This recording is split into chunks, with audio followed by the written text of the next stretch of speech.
Hey there guys, I'm Renee. I am the owner and artist behind Chicly Reclaimed Decor, and I am also a member of the Paint Couture creative team.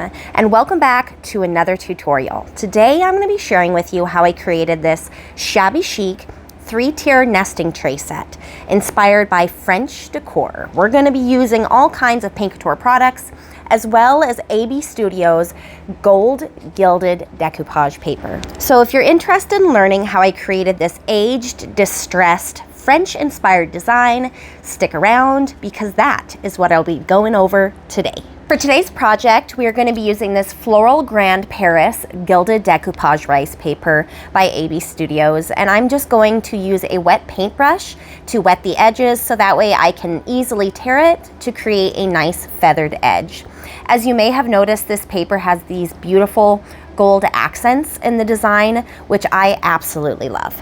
Next up, I'm going to be using some iFlex wood products to add a 3D floral accent to this bottom tray. I'm going to be adding these to all 4 corners, and as I'm figuring out the placement of each mold, I'm making sure that they don't hang over, because you'll want to keep in mind that the other 2 trays need to easily fit inside this larger one without any issues. Once I have my design in mind, I'm going to go about the process of gluing these molds down. These are iFlex wood products, so I'm going to heat them up so they have a little bit of flex to them. And then I'm going to press it onto my serving tray until it contours to the surface. And I'm just going to continue that process to glue down the rest of these molds. And as you can see here, if any glue seeps out, I'm just going to wipe it off with a wet paintbrush. I'm also going to be adding that flower rose garland to the center on this bottom tray, and I'm just measuring to find the middle before I glue it down. With a small project like this, I probably could have gotten away with just eyeballing it, but measuring is a really good habit to get into, especially when you're doing mold work on a larger item. Once my molds have had time to dry, I'm going to be painting this piece with Paint Couture's Italian Ivory. It's a beautiful off-white creamy color, and it's part of their acrylic mineral line of paint. I'm going to be painting this, and I'm not worried about getting full coverage. In fact, I want it to look distressed and aged. So if there is wood showing on the molds and the tray itself, the more the better.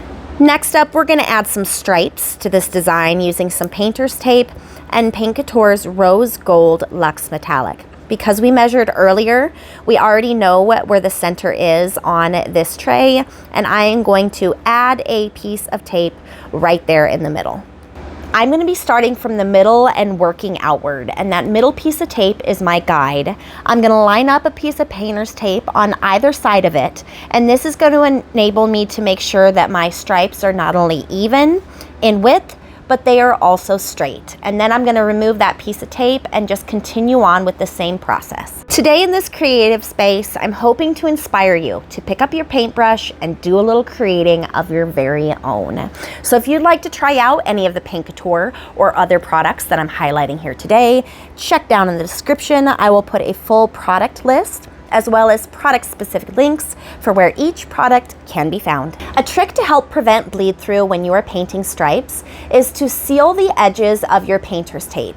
You can use either a clear top coat. In this case, I'm going to be using the color that is underneath my stripes, the Italian Ivory. That way, if there is any bleed through, it's going to be white and it's going to be completely unnoticeable. Are you new to the Paint Couture channel today? Well, please be sure to like, comment, and subscribe so you can be notified when the Paint Couture creative team releases new tutorials. Next up, we are going to be painting our stripes with the Rose Gold Luxe Metallic color, and we are going to stir this product thoroughly before we begin. If you had not sealed the edges of your paint, another good trick of the trade is to not overload your paintbrush. Do nice, thin, even coats of paint. And that should help prevent bleed through when you're painting stripes as well. And I'm not worried about getting full coverage here because remember, you're going for that distressed, aged type look. I don't know about you, but there is something quite satisfying about pulling up your painter's tape to reveal nice, clean, crisp lines. So hopefully those tricks and tips will serve you well the next time you need to paint some stripes. So I'm going to be adding this same rose gold color to the rim on this tray, and I'm also going to be dry brushing over the floral molds.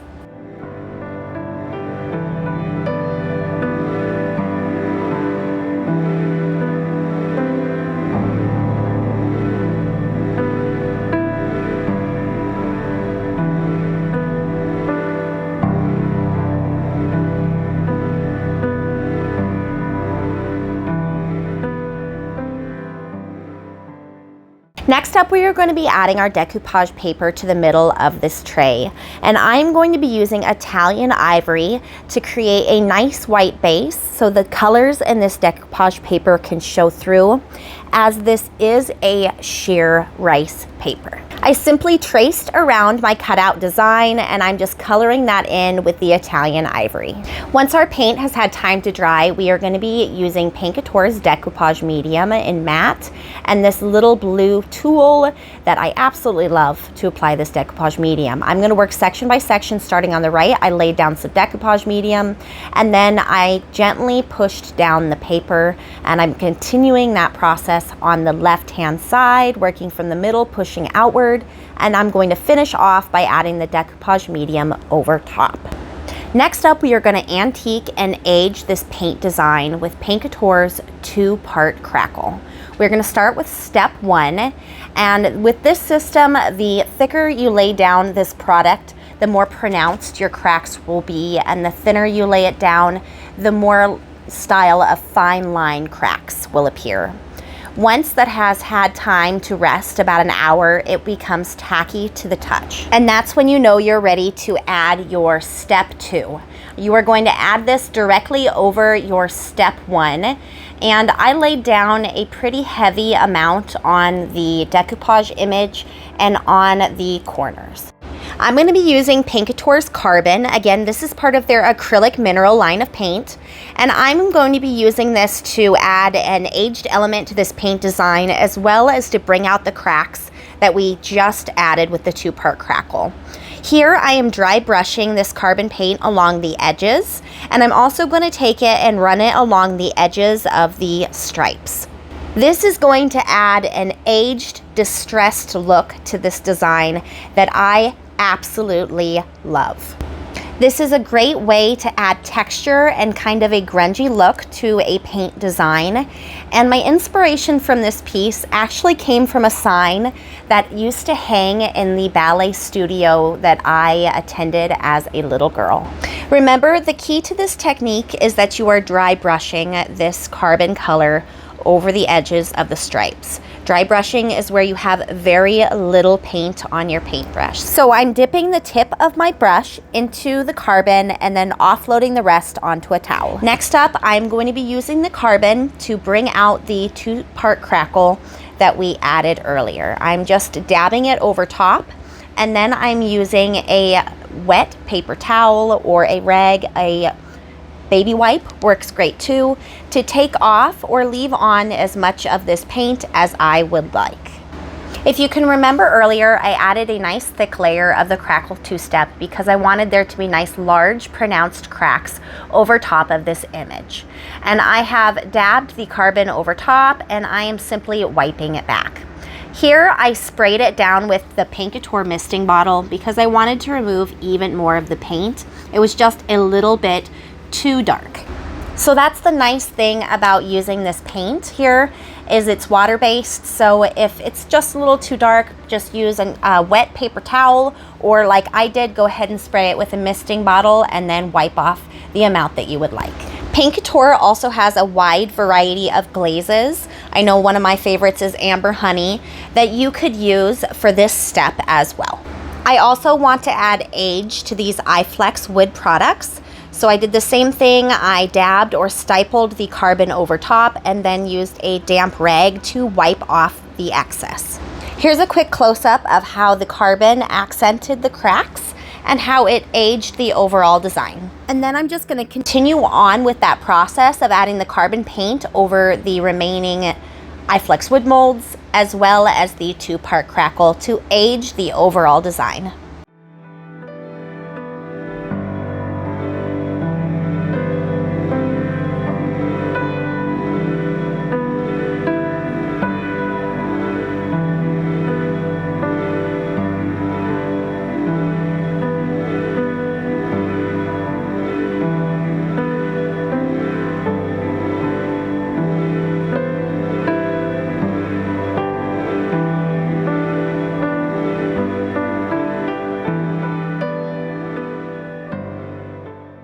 The next step is completely optional, but I absolutely love the look that it gives the overall design. So I have wet down my paintbrush prior to this application. I dipped it in my carbon paint, and as you can see, I'm just using my finger to kind of splatter or flick small amounts of paint onto the design. And for the last step, I'm going to take the Italian ivory and I am going to be dry brushing over the molds, and I am going to be adding it along the edges of the tray as well as to some of the stripes. This is just to add a highlight to this painted piece. It also gives it an even more distressed and layered look. Here's a side-by-side comparison before we added the white and then after. You can definitely see it added even more of a distressed element to this piece. When I am painting an aged or old world style layered paint look, I have found that layering my paint from dark to light or vice versa from light to dark provides me that aged antique layered paint look that I am going for. To complete this shabby chic design, I'm going to be adding these little cloth feet to the bottom of this tray. Alternatively, you could use any hardware that you have available to you, as you can see in this photo here. Make sure that your little claw foot is facing right side out. And here I am just marking where I need to drill my little holes. Also making sure that each piece of hardware is evenly lined up on the corners. Then using my smallest drill bit, I'm going to semi-drill these holes in place. This just makes it that much easier when I go to screw this hardware in by hand. And again, this step is completely optional. I just love the finishing touch it adds to this design. And then I started work on the other two trays. For these, I'm keeping them very simple. I'm not going to add any iFlex products, and I'm not going to add any feet because, like I said, these are nesting trays.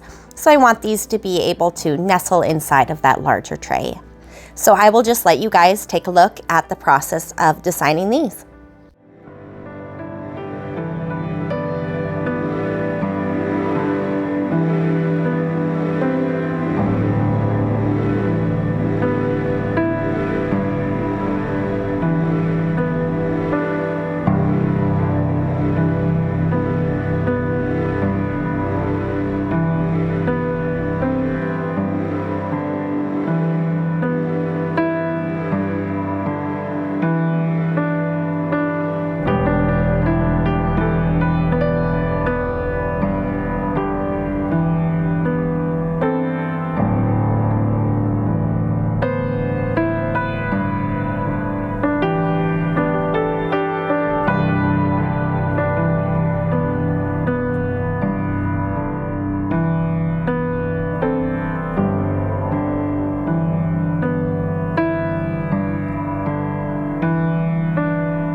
Thanks so much for watching, guys. I'm Renee. I am the owner and artist behind Chicly Reclaimed Decor, and I hope you enjoyed this tutorial where I shared with you how you can create this aged and distressed shabby chic 3-tiered nesting tray set inspired by French decor. And while you're here, don't forget to like, comment, and subscribe to the Paint Couture channel so you can be notified when the Paint Couture creative team uploads new tutorials. And I hope I've inspired you to pick up a paintbrush and do a little creating of your very own.